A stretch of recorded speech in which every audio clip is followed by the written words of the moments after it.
The new House Speaker, what's he really like? Why did colleagues vote for him? We spoke with a longtime friend of his, the president of the Family Research Council.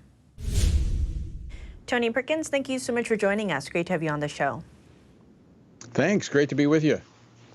To begin, you've been a longtime friend of Speaker Mike Johnson. He was just newly elected.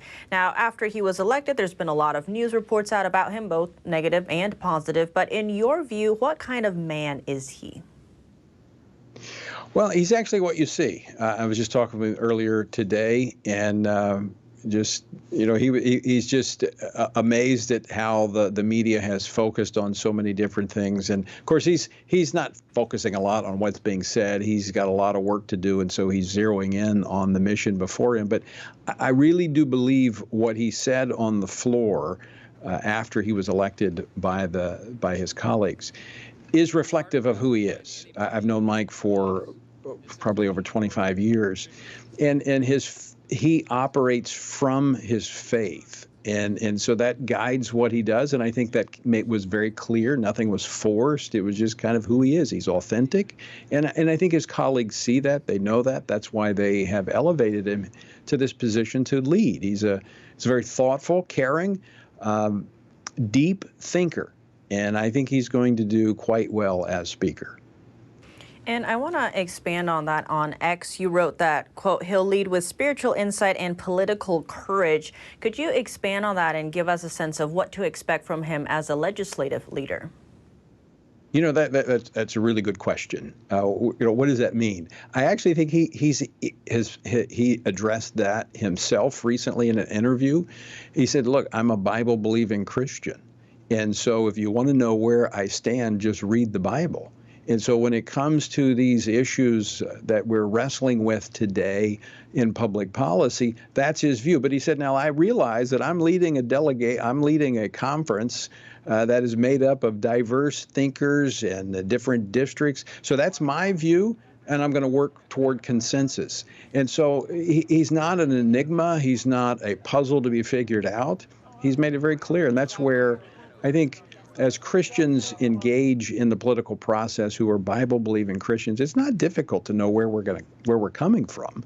We, as the founders of this country, believed that the principles of Scripture give guidance to us in how we should live and how we should influence the world around us. And what is your message to those who say that faith and religion have no place in politics? Well, America wouldn't be here if that were the case. I mean, that's what propelled this nation forward into a nation. And if those principles were good enough to build a nation upon, they're good enough to guide a nation by today. And so it's not that it's to the exclusion of everything else, but they have every right to be a part of the process. And again, he's the speaker. He's not the dictator. He's just one vote in a body of, over 400 people. So, yes, he's going to lead from that perspective, but he's not going to dictate. And now you've spoken to lawmakers and to newsmakers on your show, Washington Watch, over the past few days about Speaker Johnson. What has their reaction been? Well, in the House, I would tell you this, there's a lot of excitement. Because, well, first off, you had 3 weeks where there was just kind of wandering in the wilderness, and now they've got a leader, and they're coming out of that period of chaos, and it's a leader that they trust. And Mike has built relationships over the years with members, frankly, on both sides of the aisle, and so I think there's a sense of enthusiasm, there's a sense of hope, and so everything I have seen and heard is very positive, and I'm very excited about not just the prospects for his relationship with members, but also the leadership team is going to be more unified than we've seen in years. He and the majority leader Steve Scalise work very closely together, and that's not something we've seen thus far. The Speaker McCarthy and Leader Scalise did not work that closely. Those offices didn't work that closely together. I think you're going to see a seamless leadership team, which is going to be very helpful in leading the caucus and the Congress forward. You mentioned unity. It sounds like you're hopeful for the direction our country's going in. Well, I mean, you've got to be hopeful.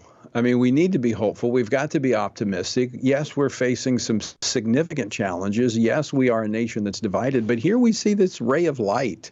And I said this in some interviews earlier this week. We've seen for the first time, we've seen the Republicans unified in electing a Republican since 2011, our speaker. That's the first time we've seen the entire Republican caucus vote collectively for a speaker. But I actually think you're going to see some Democrats. In fact, in a conversation I had earlier today, you're going to see, I think, some relationships built on the other side of the aisle that's going to allow the Congress to do some significant things.